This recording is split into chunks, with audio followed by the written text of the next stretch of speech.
I'm Mariah and I'm from Alfred, Maine. I never thought I'd be here standing in front of you today. In fact, 2 years ago, I would have found absolutely every excuse and reason not to. Even when I knew I'd have to do this, I was reluctant. I hated public speaking. When I was little, I wouldn't talk to anyone except my immediate family and a few others. I didn't even say a word to one of my uncles until I was 4, and he was in the picture before I was. I was always a shy kid that hated speaking to people I didn't know. Don't get me wrong, it still isn't something I would jump for joy about, but I am up here right now. CSG helped me gain the confidence I needed to let my guard down and overcome fears that allowed me to make such strong connections with the girls I was living with. A year ago, coming to CSG was a fantasy. I was drawn to the idea of something new, but I wasn't confident enough in myself to think I would get in. When CSG became a reality for me, like probably everyone here, I had doubts. I didn't want to be away from my family for 16 whole weeks. I was scared to leave my friends because I thought they would forget about me or we would just grow apart. My family was the biggest reason I had doubts. I had recently become an aunt and didn't know what to expect when I left and then came home again. I could never imagine being away for so long, and I wasn't supposed to until college, right? Well, obviously I decided to come anyway. Now I can't imagine my life without these incredible people I have come to know. I don't know why I was so worried about things that seem so minor now.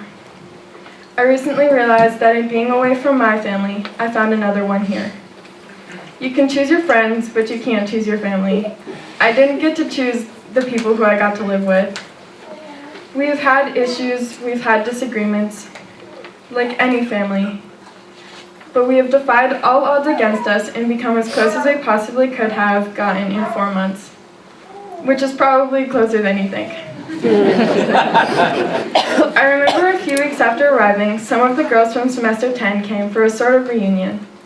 We were in the year and decided to move back towards the farmhouse. And walking up the stairs, one of the alumni said, something along the lines of, "This reminds me of us on our first day." For a while, I think some of us were constantly comparing us to them and how we were bonding as fast as they'd seemed to. This popped back into my head a few weeks ago as we were all walking up the stairs, singing all the way into the bunk room. I know we should never compare ourselves to others because we are not them. I can honestly say that we started as 15 girls who knew nothing about each other. We moved quickly to friends, but now we are sisters. To make such strong connections like these, you need to be vulnerable. We learned a lot about vulnerability from our friend Renee and leadership. Vulnerability is not a bad thing at all. To make a connection with someone, you have to be vulnerable to look for things you have in common. You have to be willing to open up and share some things about you that make you who you are. Authenticity is another thing that you need to become really good friends with someone. You can't create a solid friendship with someone without showing them your true self.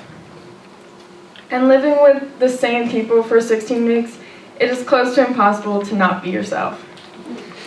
Brené Brown says, waking up every day and loving someone who may or may not love us back, whose safety we can't ensure, who may stay in our lives or may leave without a moment's notice, who may be loyal to the day they die or betray us tomorrow. That's vulnerability. I think this relates to us because who knows how long we will remain friends? Who knows how long we will remain in touch? We plan to Skype once a month, and we have already started planning reunions, but things change and our lives get busy. I know I will absolutely make it to those monthly Skype meetings, but I can't speak for everyone else. I hope that everyone will always be there, but I might find disappointment, and that is vulnerability. I've never really thought about vulnerability before this lesson in class, but it was really eye-opening to me.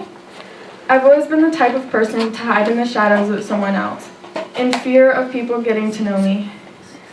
I must seem like a mean girl to those who don't know me, and the girls here probably thought that the first day. I've always struggled with things like this, and after this lesson, I think I began acting more like my true self and opening up to my new friends. I may not be completely there yet, but I am a whole lot closer than I was in the first few days. I will continue to work on this, and I hope everyone who struggles with the same does too. In the relationships that mean the world to you, you had to be vulnerable and authentic to get to that point.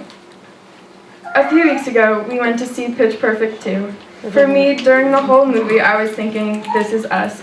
This is how we act towards each other most of the time. We are weird, quirky, lovable, and most importantly, amazing. There was one scene in the movie where the girls were talking about what they were going to do after graduation. I immediately thought of CSG because our graduation was approaching fast. I'm sad to leave tomorrow, but I'm extremely happy I got to share these experiences with these girls who are now my second family.